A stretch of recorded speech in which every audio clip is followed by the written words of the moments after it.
हरे कृष्णा, राधे राधे। सभी भक्तों को सादर प्रणाम। भक्तों, देवों के देव महादेव को त्रयोदशी तिथि समर्पित है। हर माह के कृष्ण और शुक्ल पक्ष की त्रयोदशी तिथि को प्रदोष व्रत किया जाता है। इस दिन भगवान शिव और मां पार्वती की विशेष पूजा अर्चना की जाती है।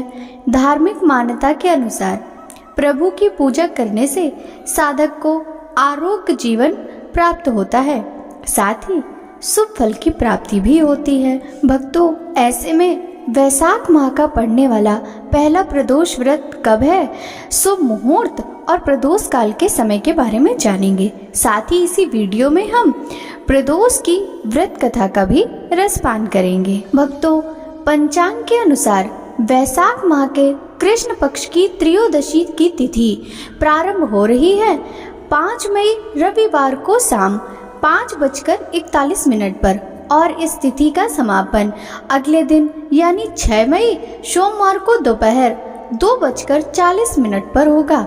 ऐसे में प्रदोष व्रत 5 मई 2024 दिन रविवार को रखा जाएगा, जिस कारण से यह रवि प्रदोष कहलाएगा।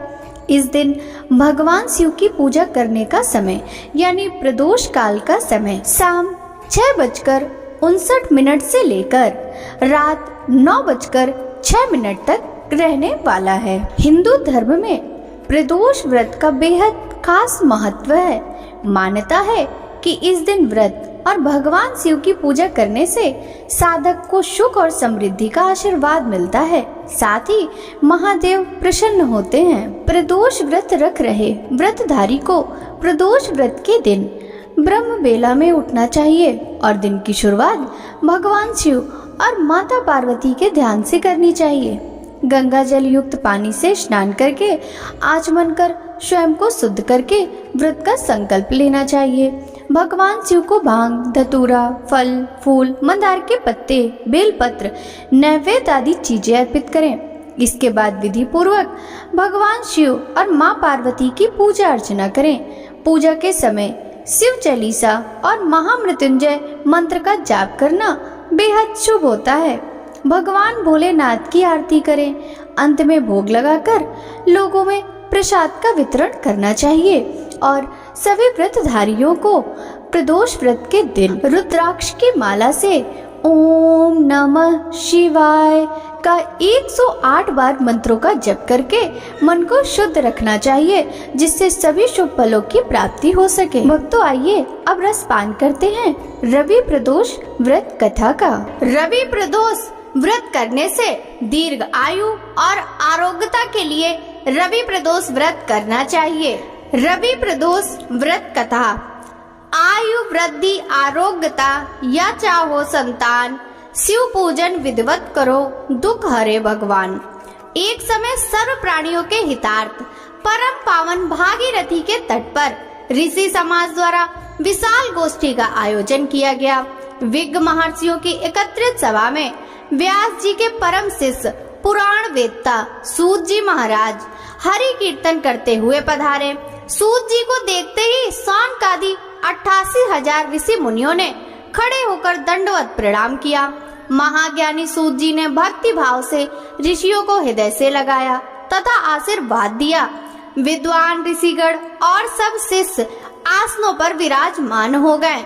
मुनिगण विनीत भाव से पूछने लगे कि हे परम दयालु, कलिकाल में शंकर की भक्ति किस आराधना द्वारा उपलब्ध होगी, हम लोगों को बताने की कृपा कीजिए, क्योंकि कलयुग के सर्व प्राणी पाप कर्म में रत रहकर वेद शास्त्रों से विमुख रहेंगे।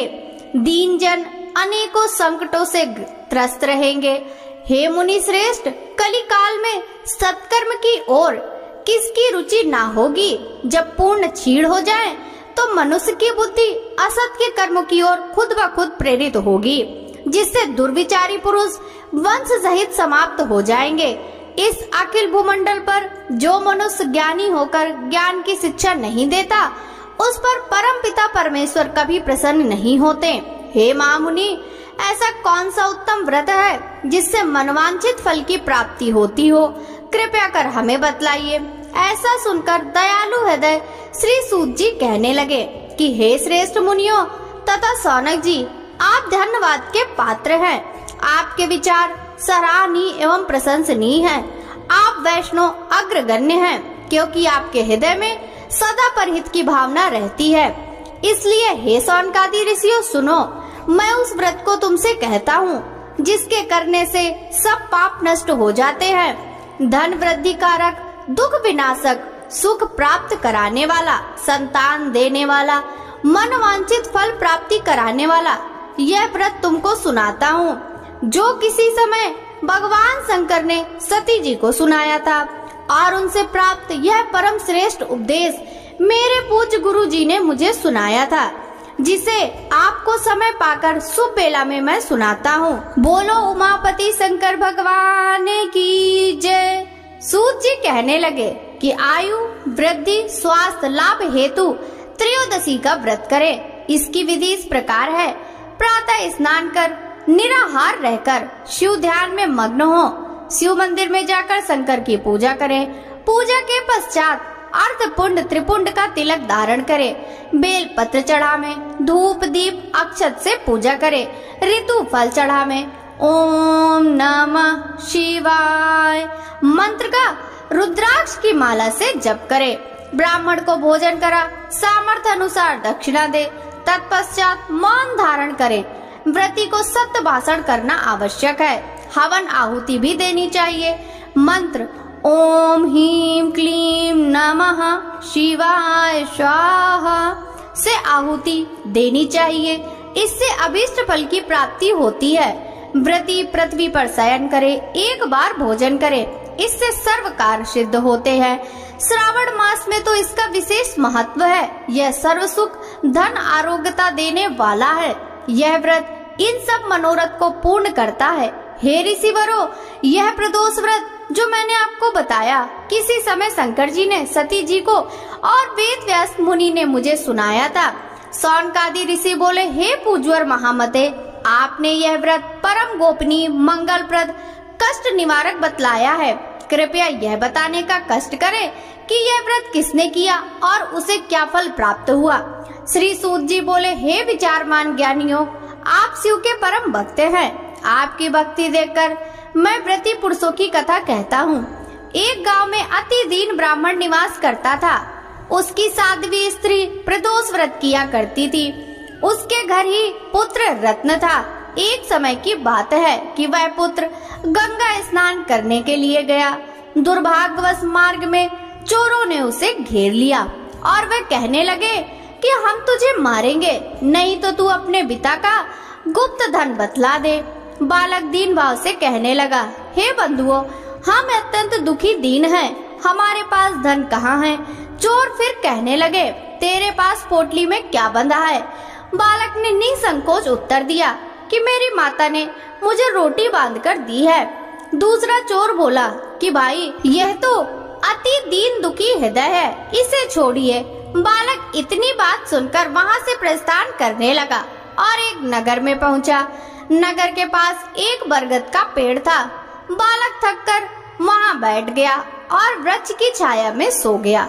उस नगर के सिपाही चोरों की खोज कर रहे थे कि खोज करते करते उस बालक के पास आ गए। सिपाही बालक को भी चोर समझकर राजा के समीप ले गए। राजा ने उसे कारावास की आज्ञा दे दी। उधर बालक की माँ भगवान शंकर जी का प्रदोष व्रत कर रही थी। उसी रात्रि राजा को स्वप्न हुआ कि यह बालक चोर नहीं है, प्रातः काल ही इसे छोड़ दो, नहीं तो आपका राज्य वैभव सब शीघ्र ही नष्ट हो जाएगा। रात्रि समाप्त होने पर राजा ने उस बालक से सारा वृतांत पूछा। बालक ने सारा वृतांत कह सुनाया। वृतांत सुनकर राजा ने सिपाही भेजकर बालक के माता पिता को पकड़वाकर बुला लिया। राजा ने उन्हें जब भयभीत देखा तो कहा, तुम भय मत करो, तुम्हारा बालक निर्दोष है।